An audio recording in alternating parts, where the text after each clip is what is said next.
She's a cool one this morning. We're getting ready to do a little smallmouth fishing. I think that's gonna be the deal. Ooh, 35 degrees. Hey, today I'm in Traverse City, Michigan, fishing for smallmouth. I'm all by myself. But I want to tell you, today we're going to show you the benefit of the technology that's in Humminbird 360. It's going to be a really neat show. It was a ball for me, and I learned some things on today's show. So you stay with me. It's going to be fun. I'm Hank Parker. I bet that's why they call them smallmouth. The old bigmouth bass is a lot easier to lip. Caught him in the bottom of the lip too. Always makes it harder. First one of the day. I love sight fishing, but you need sunshine and you need no wind. We got wind and clouds. I'm gonna get me a pair of solar bats on and see if that will change things for me. One down, 50 to go. How about that?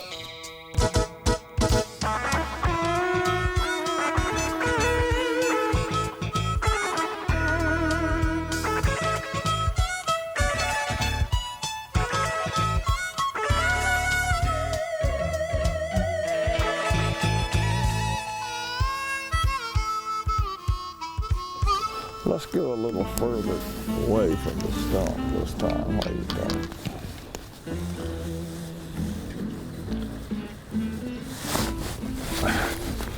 How about I got a fish on and two hung up tubes.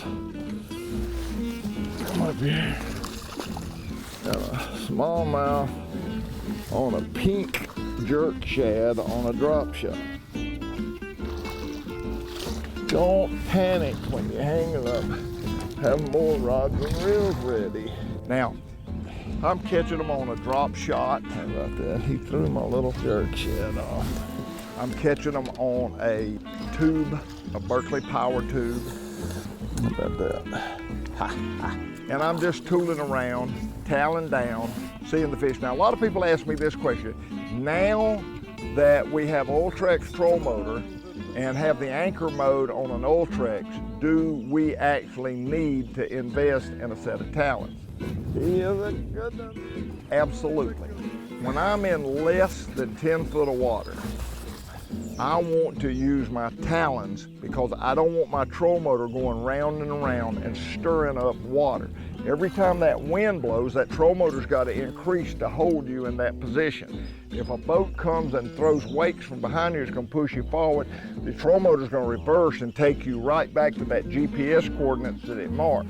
So your troll motor's constantly running and moving. I don't like that in 10 foot or less of water, especially bedding fish. I would much prefer to be like I'm on a boat dock when I talon down. Now, Minn Kota's come out with a new Raptor. The Raptors are really cool. The saltwater guys are just absolutely loving them. But I still prefer, everybody said, are you gonna put Raptors on your U-boat? No, I'm not. I'm gonna put 12-foot talons just like I got on this boat right now. I like that straight deployment and that absolutely rock solid feel. So when I'm sight fishing, I'm trolling along, I'm looking for these fish, I'm toweling down, got a mess out of my stock. I'm throwing a power tube, I'm throwing a jerk shad, I'm drop shotting, I'm tubing. I'm doing a lot of different things, getting those fish to hit. There he is. There he is, old Fritz side. I can't see, so I picked up my little Fritz side 5. Since I can't see, just cranking along. Got a hitchhiker. How about that? I'll get a little Fritz side in the face.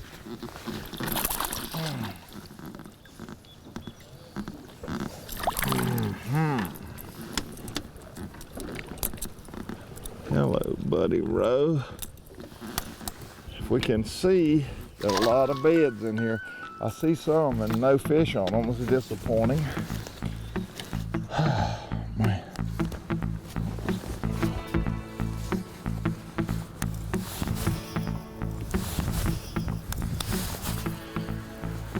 We're struggling with this cloud covering wind.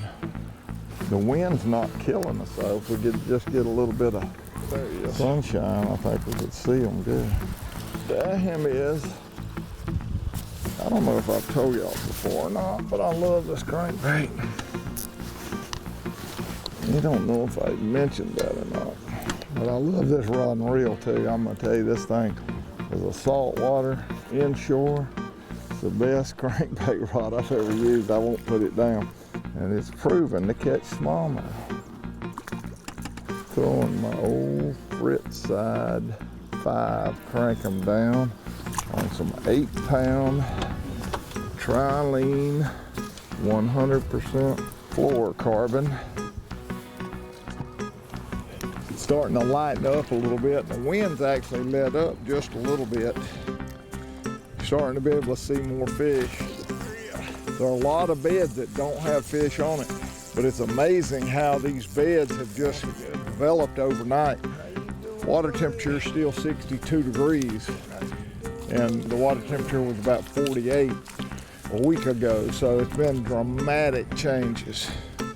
But I think a lot of those fish came in here and made beds the last 2 days on these bright 80-degree days, and now this 40-degree days come in here, they've left us.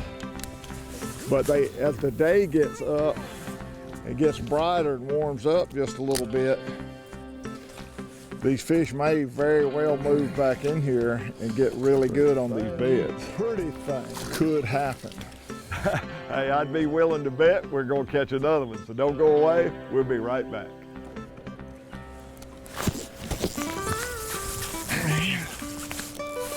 Could happen. Woo. Oh, that's a good one.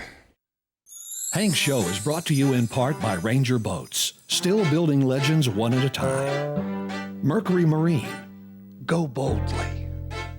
And by Mossy Oak Fishing. More of Hank's Show coming up. This portion of Hank's Show is brought to you by Berkeley. Catch more fish.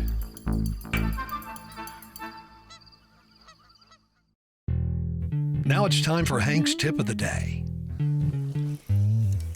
Come on in here, buddy. We get these clouds out of here, that sun get up, it's gonna be good. I'm just throwing this Fritz side, looking for a bed. You know, I love sight fishing and I love being able to see, and I like sight fishing when I'm by myself. I don't have to worry about positioning the boat. I wear my little Talon remote around my neck, so the minute I see that fish, I can talon down. I like that a lot. And I use solar bat sunglasses that wrap around and block out all the light. If you don't have solar bats, you ought to try and get you a pair, but whatever sunglasses you use, they need to be sure, you need to be sure that they block out all the light. And I use several different lenses. These lenses have a green tone. I have some that have a brown tone. I have some mirror finish. I have some that's really, really dark.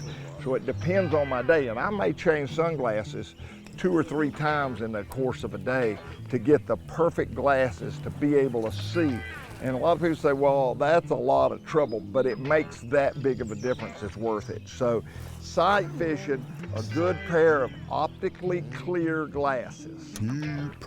That's a very, very important. Polarization, very, very important. So you want optical clear, wrap around frames, polarized glasses to be able to see down in that water. Goodbye, buddy. That was a tough one. That took a while. I've put the old pink flat nose jerk shad and the tube. It's funny how you'll mix it back and forth and you'll find the little spot. It's so right now there's no wind, got a little sunshine, and you find the right spot, ticks him off. And so far it's been in front of the bed, not in the bed. So that's the bad thing about when the wind blows, you can't watch the fish.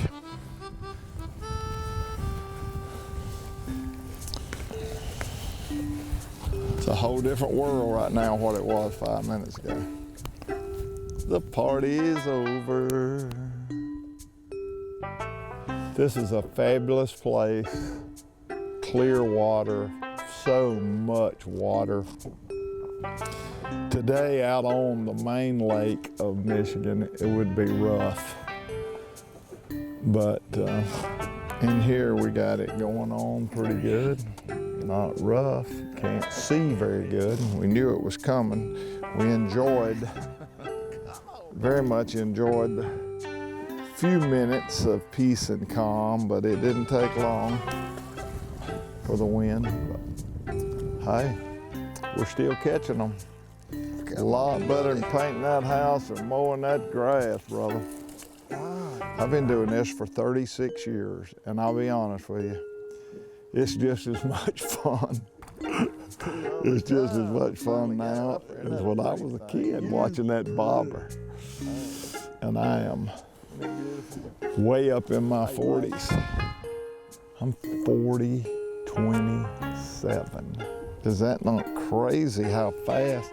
The Bible says life is like a vapor. It is here today and gone tomorrow. And you don't even think about that when you're 17 and 18. Buddy, when you start getting up there around 40, 27, the reality of that is sobering.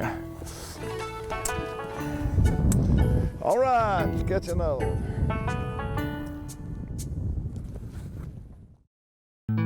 This portion of Hank's Show is brought to you by Berkeley. Catch more fish. Yeti coolers, built for the wild.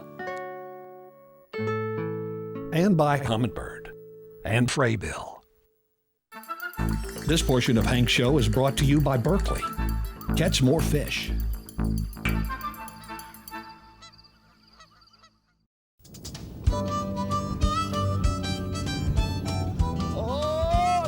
Miss him that time.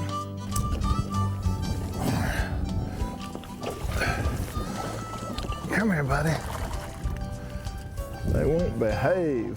Tube, man, these fish are, it's just, I don't know, something magical about a power tube and a smallmouth bass. So if it works, you pretty thing, it's hard to beat, you know what I mean? If it's not broke, don't fix it, kind of a deal. That's what I'm trying to say. You good look. Now, I fish all the time, and I get in situations where I can see things that I don't have the television camera with me, and I don't get to display it. But I had the opportunity to really showcase something that was exciting for me. We talk about technology a lot. I've been through the whole gamut from the days there was no flashers to the flashers, and now there was paper graphs and then liquid crystal. This is 360 mega imaging. So my troll motor is going round and round. Now I want you to see this rock right here. I got it on a range of 78 feet. Watch it, it painted that rock. All right, look here, it's painting a bed. You see that bed right there? 10 feet behind this boat is a bed. Right there is a rock. Is that not incredible? Right there is a log. But this rock right here, I'm gonna catch fish off of it. There's 58.5 feet is where that rock is from this boat. Is that not crazy? And there it is right there. I can see it with this clear water. I can see it. Technology, it's amazing. I've been using this every time the wind blows. I go across this flat and I see them. I see a bed here or there and I turn around and sure enough, it's a bed. I didn't trust it at first. I thought, there ain't no way this is showing me a bed. Sure enough, I'd go and I'd follow it and I'd say it ought to be right there, it would be. So it's amazing what an asset this is on a windy day, even sight fishing. It's crazy, but technology is pretty awesome. Chub dub, man. I'm gonna catch one off this rock just to show you how this works.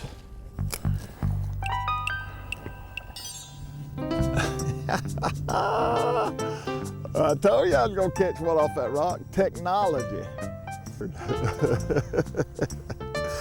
Right there, look here. Right there's where he came from. Amazing. I can't believe he bit on cue. That's pretty amazing. Throwing light line on the drop shot. I don't trust lifting him. I don't trust lifting him. Got a pretty thing, you. He ate that drop shot, so I gotta work. Hey, you know they say the older you get, the more you resist change. But I'm gonna tell you, I'm gonna embrace the Talon and the Humminbird 360. Talon up. Man, it changes everything from 10 years ago, 5 years ago, 2 years ago. This 360, to be able to see those beds and run that little frit side and catch them electronically, crazy stuff. I love technology. It is making fishing a lot easier and a lot more fun. And I know this fish would like me to quit talking and get him loose. Get him where he could get back in the water. Hank's Show is made possible in part by Luz. Feel the difference. And by Minn Kota, Soft Science, Solar Bat, and Talon. Looking for more bass fishing tips and techniques from legendary angler Hank Parker? Go to hankparker.com. You'll have full access to all things Hank, including articles, videos, sponsor news, tips, television schedules, and much more.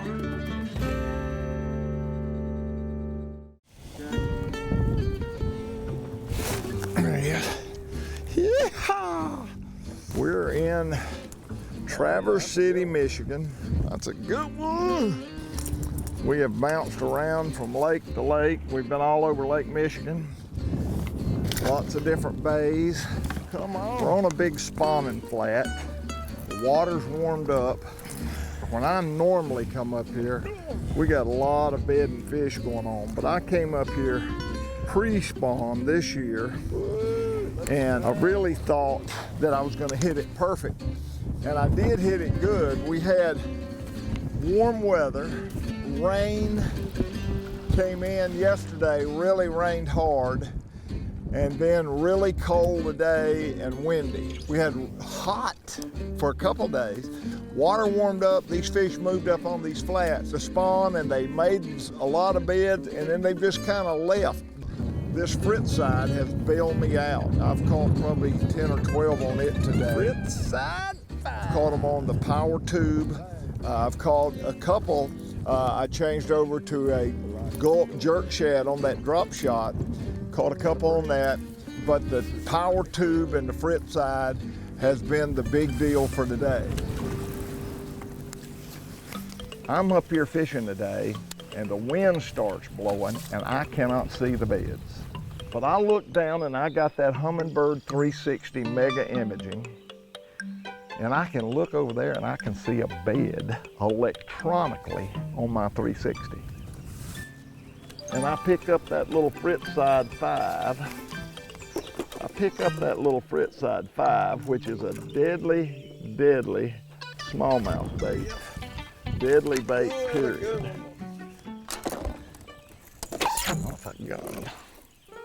Son of a gun. Now that went all the way past the barb. All right, now we got a mess. A fusion hook is super duper sharp. Now I'm gonna have to go get a set of split ring pliers to get this off, or I'm gonna pass out. But I'm willing to pay the price. But I'm willing to pay the price, my producer says. You know, every year we shoot our TV show through the whole course of the season.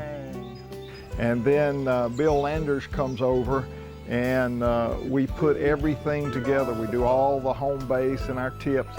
And this has been going on for 37 years. Don't you look at that, because that thing could jerk out and pop you in the eye. It's more of a reunion and a time of fellowship than it is work.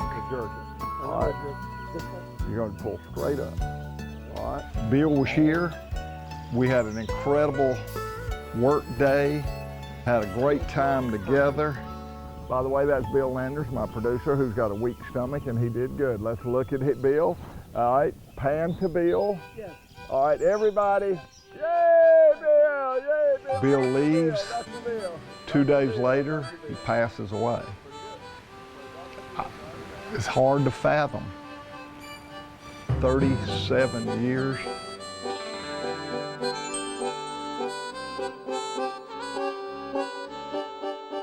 We grew up together. We worked together. We produced together. You know, to be a great bass fisher, like me and my dad. Say it, Timmy. He did all the music.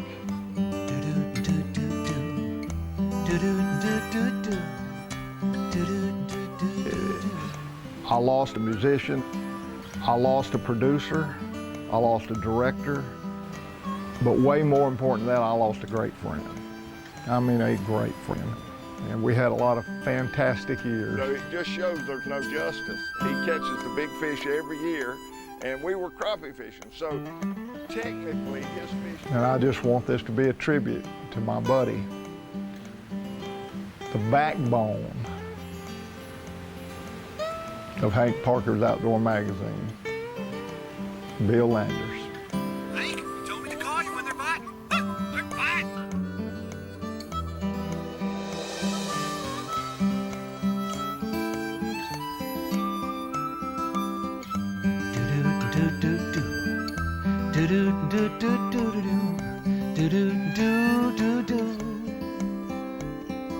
The house needs painting, the grass needs mowing.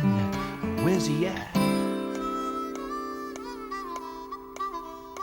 Gone fishing.